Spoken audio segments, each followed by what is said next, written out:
হয়তো এখন রাত 11:30 আর আমার চাউমিন কিন্তু হয়ে গেছে। 10:30টার সময় করেছিলাম চিকেন পকোড়া আর এখন করলাম চিকেন চাউমিন। তো প্রায় কমপ্লিট আমার। অনেকে ভাবতে পারো যে এরকম কালারটা বেশ একটু সাদা সাদা, তাই তো আমি সেরকমভাবে কোনো মশলা ব্যবহার করিনি।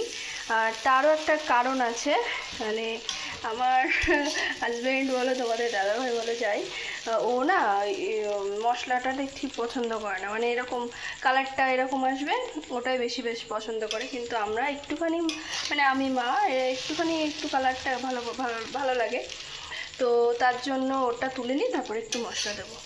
তো দাঁড়াও দেখাচ্ছি, এই দেখো ওটা তুলে নিই তারপরে দেখাচ্ছি। তো এই যে ওটা তোলা হয়ে গেছে।